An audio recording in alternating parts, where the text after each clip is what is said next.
പിന്നെ ചിന്തോ കൂട്ടുകാരും തള്ളോട്. അതെ ഗൈസ്, ഇന്ന് നമ്മൾ ചേട്ടയുടെ കൂട്ടുകാരെ കാണാനായിട്ട് പോവാണ്. ഞാൻ അട്ടപ്പാടിയിൽ നിന്ന് തൃശ്ശൂർക്ക് കല്യാണമൊക്കെ കഴിച്ച് വന്നപ്പോൾ നമ്മുടെ കൂടെ പഠിച്ചവരെയൊന്നും അങ്ങനെ കാണാറില്ല. ആകെ ഇവിടെ അറിയാവുന്നത് ചേട്ടായുടെ കൂടെ പഠിച്ച ആൾക്കാരും ചേട്ടയുടെ ഫ്രണ്ട്സിനാണ്. ഇപ്പം നമ്മളിടയ്ക്ക് കാണാറുണ്ട്, ചേട്ടായി കാണാനായിട്ട് പോകുമ്പോൾ നമ്മളെയും കൊണ്ടുപോകാറുണ്ട്. അങ്ങനെ ഞാനും അനിയത്തിയും ചേട്ടായും കുട്ടിയായിട്ട് പോയി. അപ്പം മനീഷേട്ടനാണെങ്കിൽ ഗവൺമെൻറ് ജോലിയൊക്കെ കിട്ടിയിട്ടിരിക്കുകയാണ്. ജിൻറ്റുവിൻ്റെയും കൂട്ടുകാരുടെയും ബിഡായും കഥകളും കോളേജിലെ കഥകളൊക്കെ ഒരുപാട് കേൾക്കാനുണ്ട് കേട്ടോ.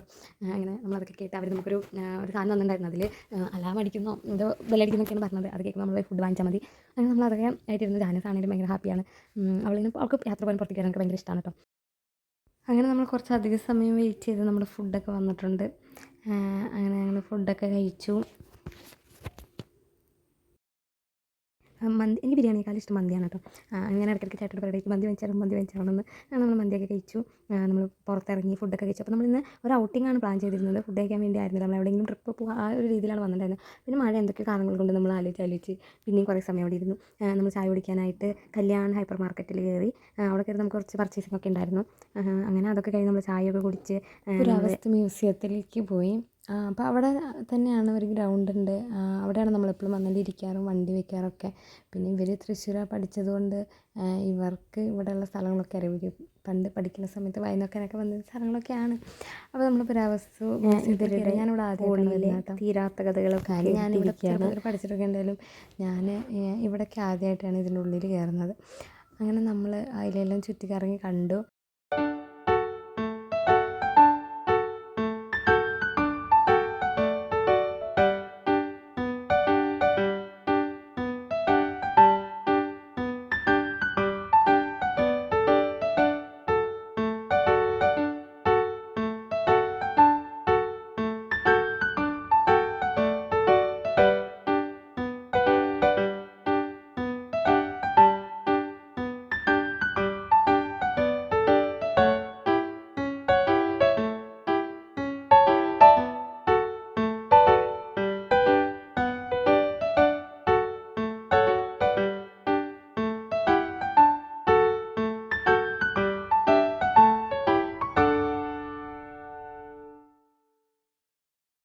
ഇവർ രണ്ടുപേരും ക്രിക്കറ്റ് ഭ്രാന്തന്മാരാണ് കേട്ടോ.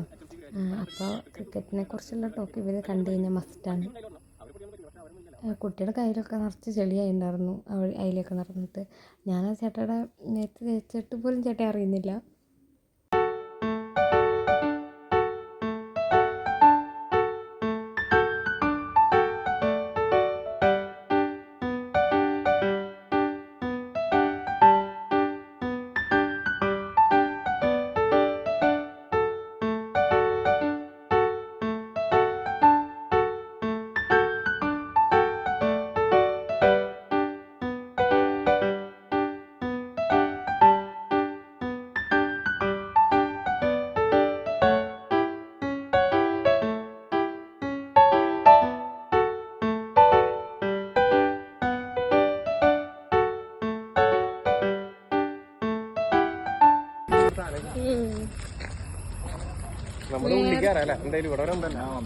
അപ്പോൾ ഉള്ളിലേക്ക് പോകാന്നുള്ള നമ്മുടെ പ്ലാൻ പൊളിഞ്ഞു ഗൈസ്. കാരണം 5 മണിയാകുമ്പോഴേക്കും അത് അവരടയ്ക്കും.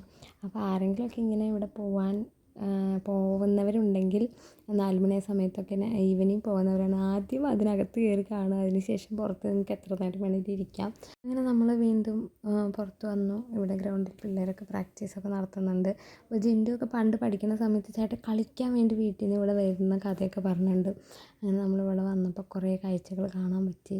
അങ്ങനെ ജാനൂസും അത് എൻജോയ് ചെയ്തു കണ്ടു. അങ്ങനെ കുറേ നേരം അവിടെ ഇരുന്ന് സ്പെൻഡ് ചെയ്തതിന് ശേഷം സന്ധ്യ ആവുന്നതോടുകൂടിയാണ് നമ്മൾ വീട്ടിലേക്ക് പോകുന്നത്.